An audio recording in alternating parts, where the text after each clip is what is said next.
Now we know at the Bilderberg meeting, Russia was on there.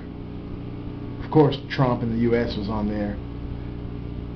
And populism. So we knew that they were going to move quickly to try to shut that down. And that's one thing that Alex Jones was for. He's basically been delisted from the internet. So the war is in full swing. When they say the revolution will not be televised, well, the evolution will not be televised. So Russia was on the Bilderberg agenda.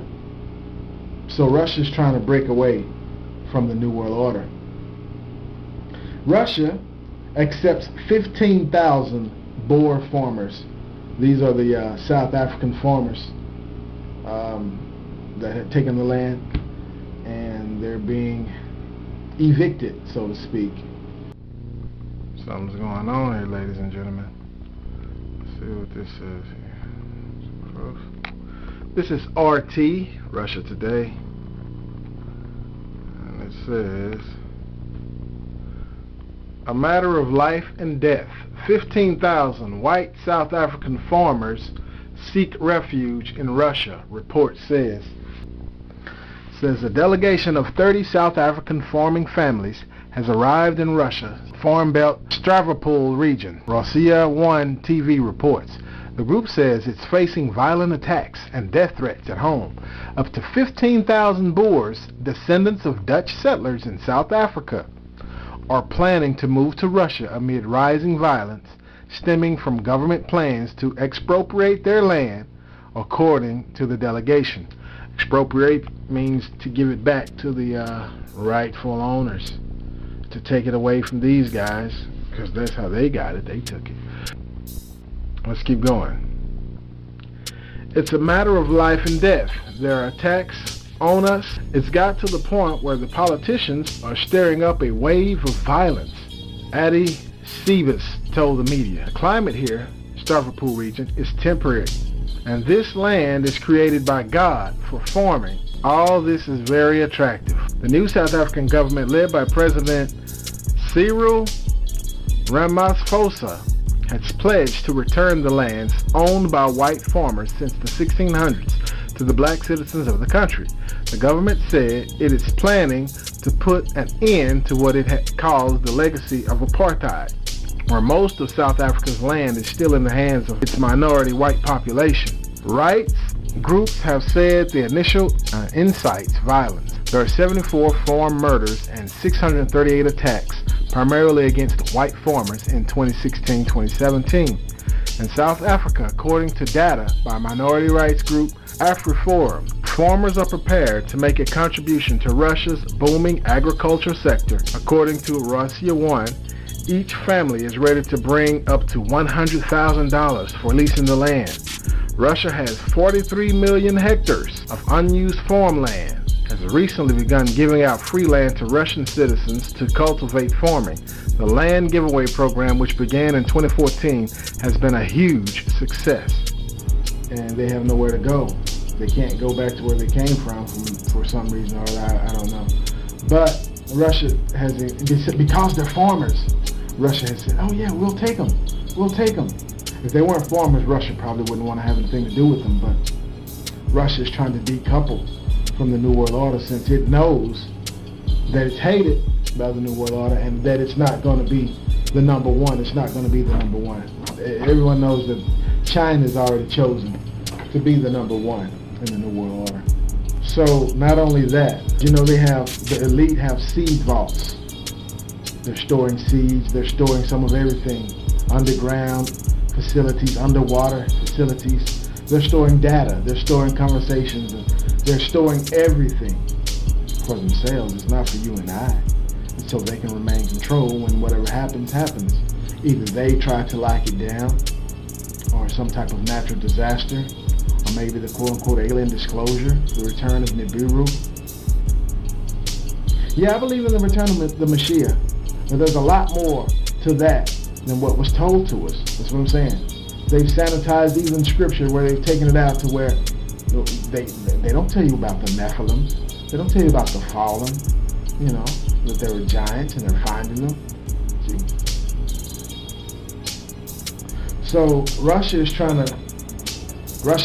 large landmass. It's large, and it's not a lot of people. But it has bad weather. It's like Siberia. I mean, you have some of the coldest temperatures on Earth, and so it's not the best of conditions to grow food. So it's accepting 15,000 boer farmers, and I mean it's looking out for them, but it's actually looking out for number one as well. Russia also offers 2.5 million acres of farmland to China because of the trade war. Zero Hedge is reporting Russia offers 2.5 million acres of farmland to China amid worsening trade war. Let's go ahead and get into it. China, now this is about Russia, remember?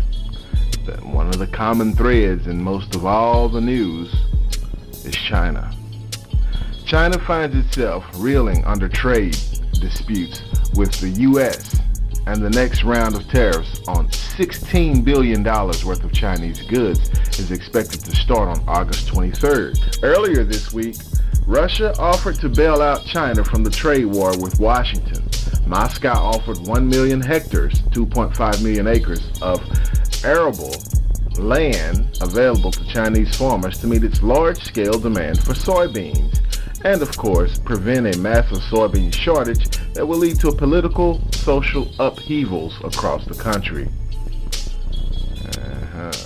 Maybe the U.S. trade war on China should be interpreted as a piece of much larger chessboard, a war on Eurasia integration, or the One Belt, One Road, OBOR initiative. Here's a map of the OBOR. Anyway, it says the Silk Road Economic Belt, Land Route, Marine, Silk Road, Maritime Route. Okay. Nevertheless, some analysts and experts are skeptical about the quality of the plots available. As reported by South China Morning Post, several Chinese investment firms have shown a keen interest in solidifying an agreement with Moscow. Verily Dubrovsky, Director of Investment for the Far East Investment and Export Agency, a non-profit organization, said on Tuesday that Chinese, Russian, and other surrounding countries have already expressed tremendous interest in the farmland. We expect most of the investment to come from China, he said. We expect 50% from China, 25% from Russia, and 25% from other countries like Japan and Korea. Must mean North Korea, don't you think? And he says Japan? Oh, wait a minute. Aren't Japan? It says Korea. It doesn't say North Korea. It doesn't say South Korea. But Japan is a U.S. ally, and it said that 25% from Russia and 25% from countries like Japan and Korea. So our allies are doing business with... Okay. Dubrovsky said that all 3 million hectares of farmland in Russia, the Far Eastern Federal District, is now available to farmers, adding the region could become a hotspot for dairy farming on the growing of crops such as soybeans, wheat, and potatoes. Inadvertently, Trump's trade war with China could be a game changer for Moscow as it expects foreign investment to flood the region. Isn't that interesting? The South China Morning Post notes that residents have already acquired premium farmlands, so Chinese farmers might have to settle for the inferior and low productivity lands in remote areas. Dmitry Ralko, General Director of the Russian Consultancy Institute for Agricultural Market Studies, explained a majority of fertile land in the Far East region had already been acquired through Chinese businesses, though Chinese businesses have been rushing to sign leases and other temporary agreements. The best lands are occupied and have been heavily exploited by domestic farmers. So if they want more, it will be predominantly in remote and low productivity areas, he said, after President Trump unleashed several rounds of tariffs on China. As a part of the retaliatory measures, China then imposed 25% tariffs on soybeans. China has an enormous appetite for soybeans, as it has just accepted the tariff allowing an American vessel to dock. The move marks the first shipment of U.S. soybeans to be accepted within a 25% tariff stemming from the new trade war. It seems like China is willing to accept higher soybean prices in the short term, but the long-term plan is clear. Cheap, arable land in Russia's Far East could be China's next source of soybeans, thus bypassing U.S. farmers. U.S. trade and agriculture experts have warned that President Trump's tariffs on China could deliver a devastating blow to rural America. There we have it, ladies and gentlemen. Wait a minute, is there more? Oh yeah. The administration has already prepared a $12 billion farm bailout to cushion farmers. However, rural America faces the risk of losing lucrative export markets into Asia that have been established for decades. It seems as this reality is now starting to be realized. Beijing has already significantly reduced its soybean purchases from the U.S. and as a result bought a record 850,000 tons of them from Russia between July 2017 and the end of May, according to figures from the Russian agriculture agency Rosokaznador. Okay. But the representative only a fraction of the 800 million tons of soybeans China has imported so far this year, according to the last figures.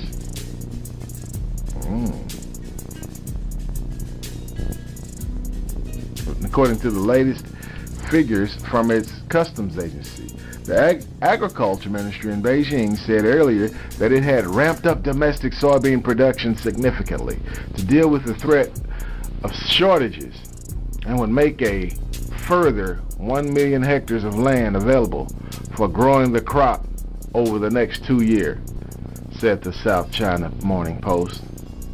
Zhang Xian, a Russian expert at East China Normal University in Shanghai, said that the smooth transition of supply from the U.S. to Russia is unlikely, as he said the deal still had obstacles to overcome. In the Far East, in particular, there has been political resistance, including from residents to Chinese companies renting land from agricultural production. He said their concerns regard the large influx of Chinese workers and a dissatisfaction with Chinese farming methods, like using too many pesticides and fertilizers. This is what they've been feeding us. As the quality of Russian farmland remains questionable for Chinese farmers, China's trade dispute with the U.S. does not seem to be waning anytime soon. That is why China has now made a move into Russia as a long-term hedge away from the U.S. The shift is likely to be a devastating blow to rural America as decades-old export markets into China shun Western products. Now that's that, ladies and gentlemen. See that trade war? See what it's causing the stock market to do. Now don't forget that the economists had predicted that the dollar would be gone by 2018. You know, usually the stock market crash happens in the fourth quarter. I'm calling the third quarter. But Russia offers 2.5 million acres of farmland to China because of the trade war. China, almost everything, all their food, soybeans. So they use soy for everything. And that's one of the things that's been sanctioned, or tariffed, should I say. So China's already looking to do deals with Russia. Now, you know, the harvest, just think, that you have to plant crops at the right time of year, unless you're growing them indoors, like hydroponically or something, in a greenhouse or something like that. Other than that, you have to plant crops at a certain time of year. You have to know that area. And it's not like in 1 month you'll have a huge crop, a huge return. So we're looking at least, 3-4 months down the road, unless they have a way to super grow it. So China is investing in its future. And that's the common thread. China, that country, that name, is coming up in every conversation. They're a part of every conversation. I don't know if that's a good thing or a bad thing. But the soybean ban did put a hurting on China, and they've partnered up. They're partnering with Russia and other places to feed food for the future, just in case also there's a war. You know, you got to keep the supply going. Otherwise, they can starve you out. Sometimes that's a part of the battle plan. Cuba doubles down on communism. The new Cuban Constitution says that it can never be changed. So, but at the same time, it's become New World Order friendly, because they're accepting, they've written in there they're going to accept homosexual marriage. You wonder how much President O had to do with that, forcing that into that. That's one thing about it. When the fallen came down, and the Nephilim had the giants, these books talk about how these giants were bisexual, pedophiles, cannibals. So they not only were practiced bestiality, homosexuality. So you see a lot of these things once these spirits, and that's the origin of demons. So a demon is a disembodied spirit, and it comes from the giants, and they're more than that. But as these spirits start to overtake people in high places, spiritual wicked in high places, and also the spirits that are fallen from high places as well, then they're passing these laws again. The same laws that caused the flood to come, the great flood, the great deluge in Noah's day, that destroyed everything then. Why do you think that was done? Because of Genesis 6. And let's move on. So we're under attack. Well, I didn't finish this. So they double down on communism, but they have to accept homosexuality in the New World Order, the One World Order. The globalists are going to force that on every country, all over the world. Homosexual marriage, and soon pedophilia and bestiality will be legalized and normalized as well. You'll just ignore it as part of the program. Back to the news.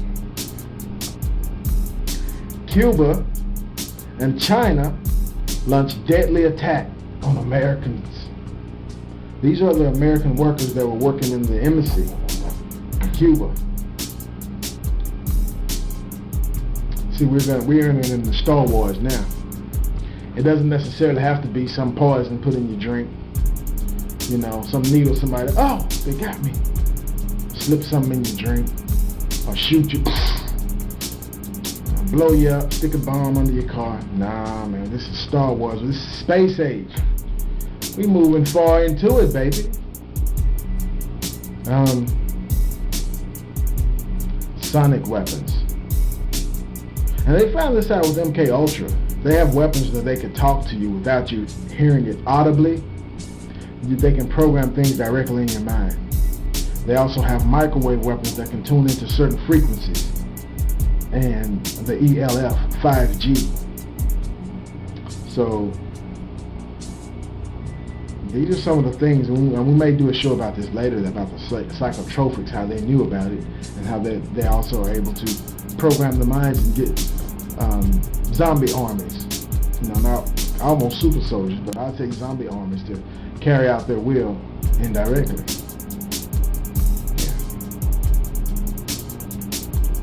South Korea plans to start a railway project with North Korea. South Korea seems very thirsty. They seem, you can see the panic, you can see the fear, but it's always been there. You know, they've been threatened,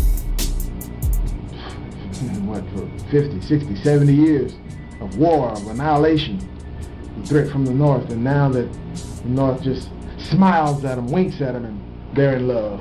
You know, we'll give you everything, and that's what's going to happen.